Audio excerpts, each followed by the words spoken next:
How's it going, everybody? It's Stas here. So the market sold off today. We had the S&P down 0.4%. The Dow pretty much broke even, went down 0.07%. So I guess that's still a red day for the Dow. And the NASDAQ went down 1% as the Russell went down 0.8%. So today we're going to break down the markets, take a look at some technicals, and I want to share with you guys 6 stocks I'm looking at now and my thoughts overall on the market. So sit back, relax, take a sip of your coffee. Make sure to go down below, get 2 free stocks from Webull. Simply deposit $100. You get 2 free stocks, and you could also get $30 from M1 Finance, also with the $100 deposit, and those are linked right down below. So let's just get right into it. As you guys can see, like I said, we sold off today, and that's the market for you, right? We go up a couple days, we sell off, volatility. This is nothing new, right? And a lot of the sell-off did come in the pre-market. As you guys can see here, SPY went from 421 down to about 416, and that was at 8 a.m. when it hit 416. Then we saw a bit of a rally into the market open, and then boom, once 9:30 a.m. hit here on the East Coast, this went from 419 after seeing that little rally, and then it dumped all the way back down to 416.20. We took the lows out from the pre-market at 8 a.m. on the East Coast, and then we saw an epic V-shaped recovery. 2 V-shaped recoveries at that, guys. Look at this. We V-shape recovered from 9:50 a.m. to about 10:12 a.m., dropped again to about 417. That was at 10:45 a.m. And then we rocketed from 10:45 a.m. to about 11:10 a.m. We went from 417 to 420 in the span of a half hour. That was a move of 0.6%. And from that point, we ended up coasting for the rest of the day pretty much here on SPY from 419 down to about 418, back over 419 a little bit, and ultimately we closed at 418.77. So just because we got a sell-off today doesn't necessarily mean that the market's collapsing. Oh my gosh, run for the hills, guys. No, it doesn't mean that. In fact, what I'm personally seeing here is, yes, we are struggling at 420, 421. I've been saying that for I don't know how many days here on the channel. That's very clear, and we're still struggling there. But as we pulled down this morning and we saw those 2 very quick V-shaped recoveries back to back pretty much,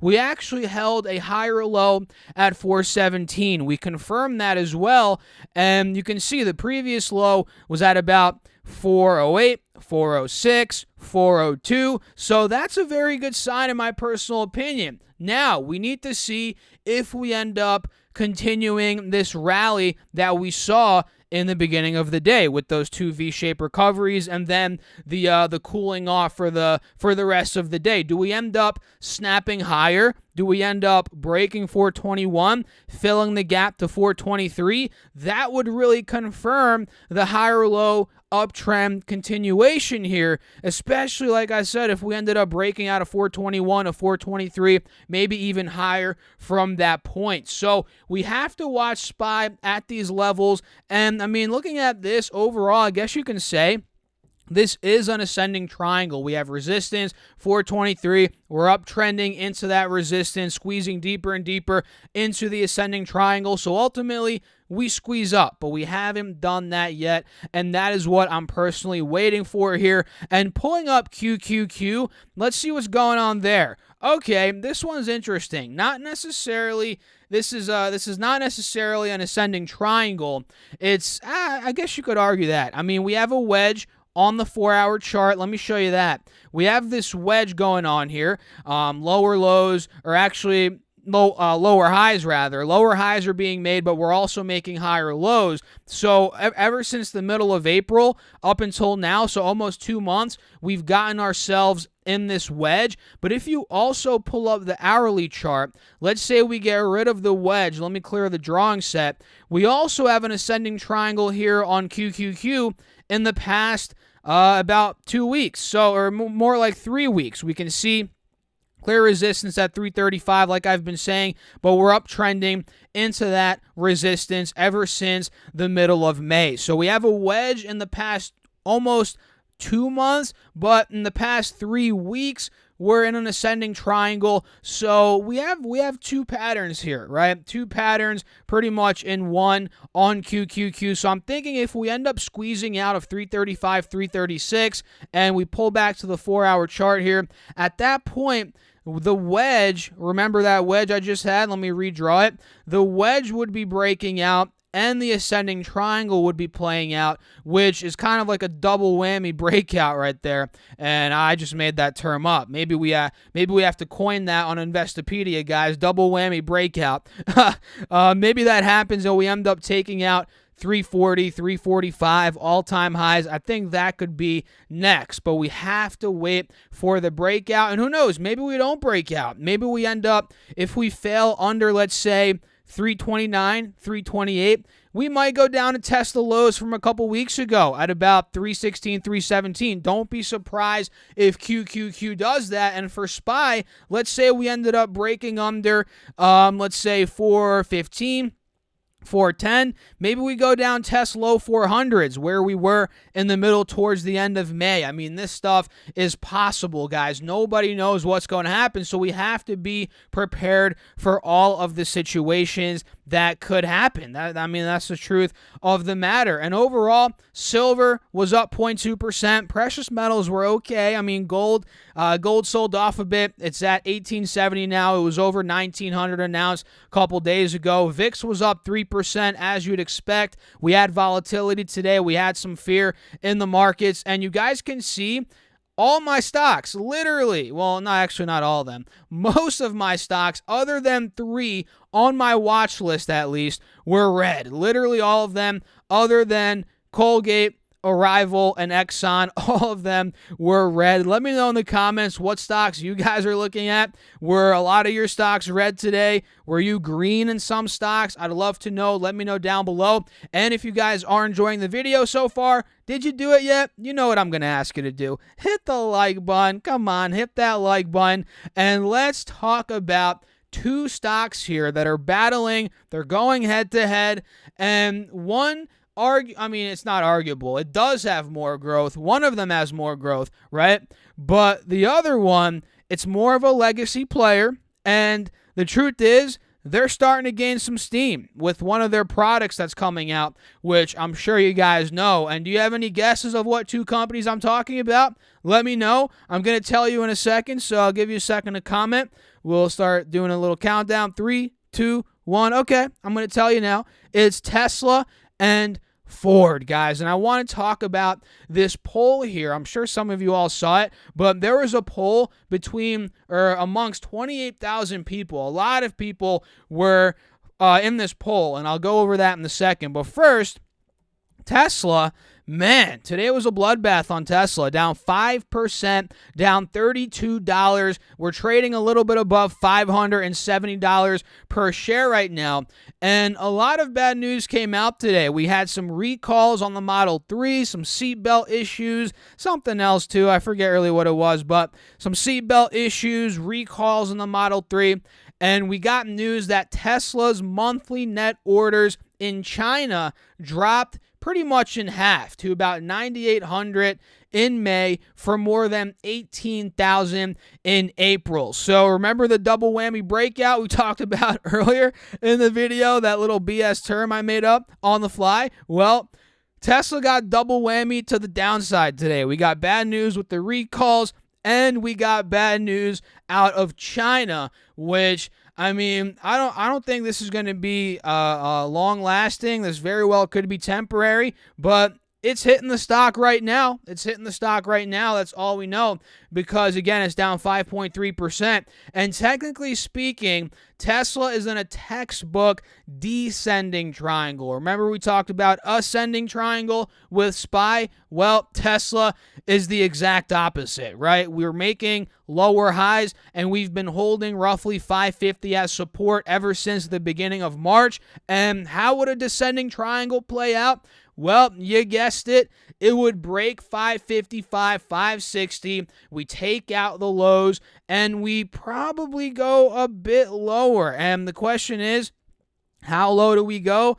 Nobody knows the answer to that question. But what I can tell you is, there's a big gap to the downside here on Tesla, and I'm not really seeing many support levels until 465. That's the scary part, at least technically speaking here. And that's $100 lower from where we are now. And let's say we filled the gap down like this, maybe Tesla ends up going to the 400s, high 400s, low 500s maybe, before we do see a snapback. So be mindful of that, guys. The technicals are not that attractive, especially if you want to go long here. So I'm going to put an alert at about, let's say, where should I put this, guys? Maybe 550. I want to get alerted. If this breaks under 550, mark is at or below 550, I might end up adding more shares, probably in the mid 400s. High 400s, maybe low 500s. That is where I'm going to be adding more shares, most likely to my Tesla position. And I have a Tesla position, right? I mean, I have some shares here, and I don't feel a need to rush to buy more quite yet, if that makes any sense. So I'm patient with it. If it breaks under 400 or under 500 rather, even under 400, but I don't think that's going to happen in the near term, although it could. I'm going to be buying more regardless. So what do you guys think about Tesla? And the competitor here is Ford, and although Ford is not growing as much, it's a legacy player. We obviously know that. It is coming for Tesla's launch. You better believe it. Ford is coming, and I think they're going to have some market share here, especially with their brand new Ford F-150 electric truck here, which looks pretty cool. I'm not going to lie. It does look cool, and we'll talk about the poll here in a second. We can see Ford ended up going up 7.2% today, and I believe I got a comment yesterday asking me about Ford. I'm going to talk about it right now, obviously. I wouldn't chase it here. I really wouldn't. I feel like we're overbought. I feel like we're seeing a lot of hype around the Ford F-150. So what I would do right now is I'd obviously put Ford on my watch list, but I would wait a little bit for the hype to die down, for the dust to settle. And let me tell you, it's going to settle. Whether we go to $18, then we settle down at $15, $15.50, $14.50, who knows? All I know is it's going to settle, it's going to pull back, and once that RSI gets to a healthy spot, this thing pulls back, corrects itself down close to the moving averages. That is where I would strike and add a position. And if you guys recall, let me know in the comments if you remember this. I called Ford out about 2 weeks ago. I mean, we were covering Ford at $12, and I mentioned the downwards channel here. If it were to break that, there was going to be massive upside, and yeah, the rest is history. I mean, we broke the downwards channel, we broke 5 resistances in a row, and now we're pushing. I was reading earlier, now Ford stock is at a 5.5-year high. Isn't that crazy? That's pretty crazy. Look at this. Last time Ford was at these levels was 2015. Holy crap, guys. That was about 6 years ago. So, yeah, this is definitely putting a lot of hype behind the company, right? The stock as well, and it's kind of rejuvenating the company. It got electric shocked. You guys know what I mean? It like woke up. It's like, oh, okay. Ford's back. It's back from the dead. It's getting there. And the company reported total U.S. sales of 161,000 vehicles in May and a 184% increase in electric vehicles. And yeah, 184%, that is no joke. And again, like I said, they have a lot of competition with Tesla when it comes to the trucks. And let's show you, I'm going to show you now. Well, I'm not going to show you on the screen because I don't think I'm going to edit this video. But I'm going to read it. I'm going to read this to you guys. Listen to this, right? There was a poll with 28,000 people. They were asked 2 questions. Number 1, they were asked with most wait, hold on. Let me not butcher this. Okay, there we go. With most automobile brands going electric, do you have plans to buy an electric vehicle in the near future? That was question number 1.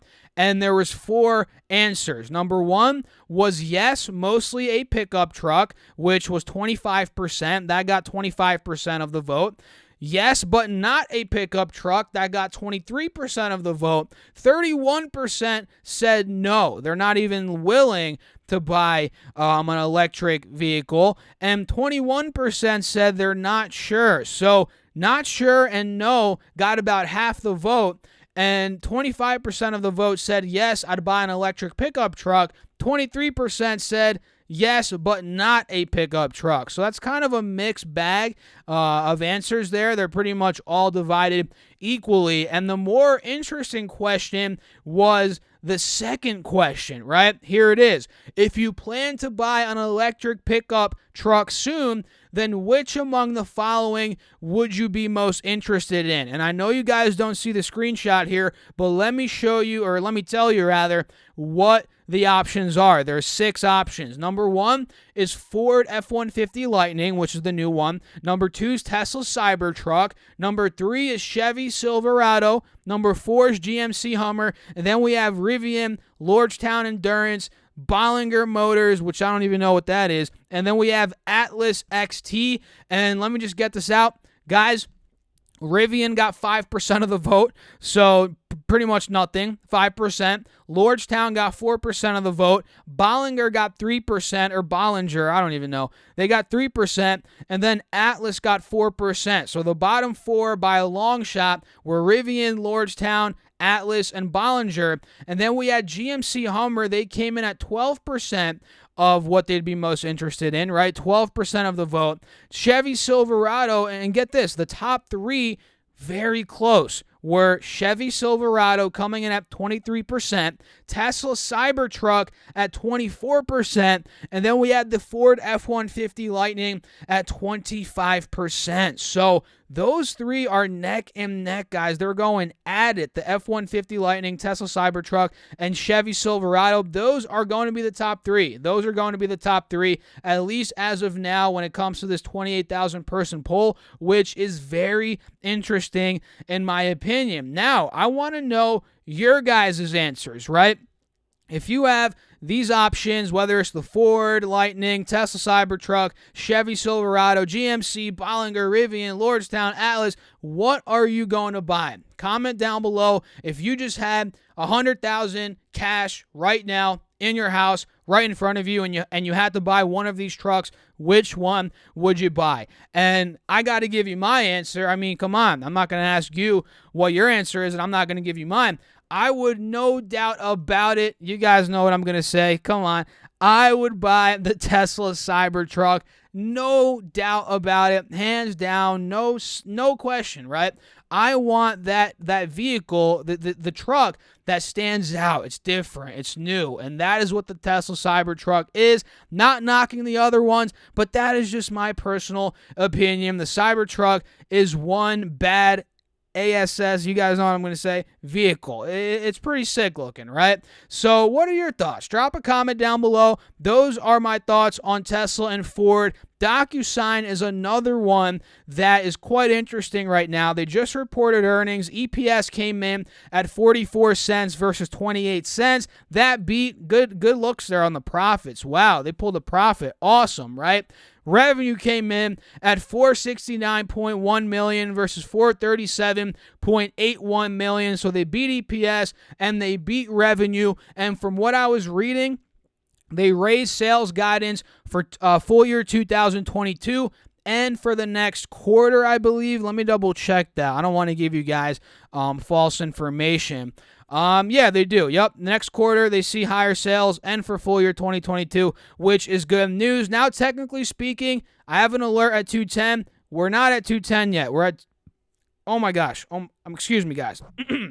We're at 206 right now. So we got to break 210. We got to get out of this level of resistance. Then from there, I'm seeing a nice juicy gap coming on DocuSign from about 210 roughly to about 237, 240, and that is what I'm going to be looking for it to do. So that is DocuSign. Let's do an update on Planet 13. This one actually broke up a little bit today, went up 1.5%. We still didn't break out of my alert here at 725, but we're getting pretty dang close, guys. Look at this. We're testing my alert at about 725 right now.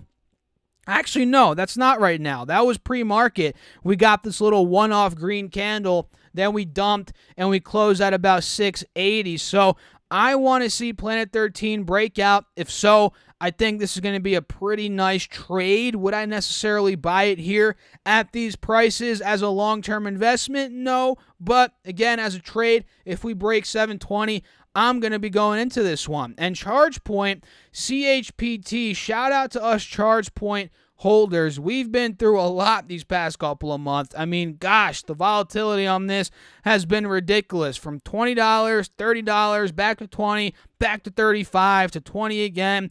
Now we're actually rallying back over 27. And I believe if 27 breaks here on ChargePoint, that was the double top high from back. When was this? End of April. Yep. If that's able to break, we got a nice juicy gap. Just like DocuSign, we have a nice gap to the upside here. I'm thinking ChargePoint could go from 27.75, mid-30s, low 30s, no problem.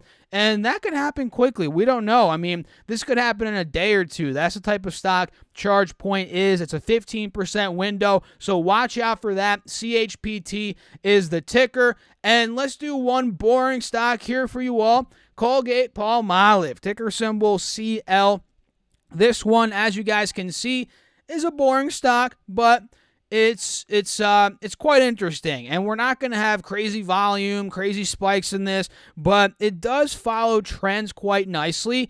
And what I'm seeing here is an inverse head and shoulder, clear as day, left shoulder head, right shoulder right here, and we're continuing the uptrend. This is a very good sign. Look at this. We sold off from $84 to about $82 the other day. That was a 3% drop, but today we went up over 1.2%, confirming the higher low here of the uptrend. And by the looks of it, guys, this wants to push and test the highs from a couple trading days ago at about $85. And I believe there's upside above 85, maybe to 87. So from where we are now, there could be about 2-3% upside. And I know this is nothing compared to AMC, GameStop, all these other stocks, but hey, if you're more conservative, if you want something that is not as crazy volatile, CL, Colgate-Palmolive, could be for you. So overall, guys, we're going to wrap the video up here. I hope you all enjoyed it. If you did, hit that like button, subscribe. Make sure to go down below. Let me know your thoughts. And don't forget, comment what truck you'd get. I'm very interested. And I have a feeling, I mean, most of you guys are going to say the Cybertruck, but if you want the F-150 over the Cybertruck, please let me know. Quite honestly, if I just had $150K cash right now, or I don't even know how much would it be to get the fully loaded, whatever, $150K, I want the fully loaded Cybertruck and the fully loaded F-150.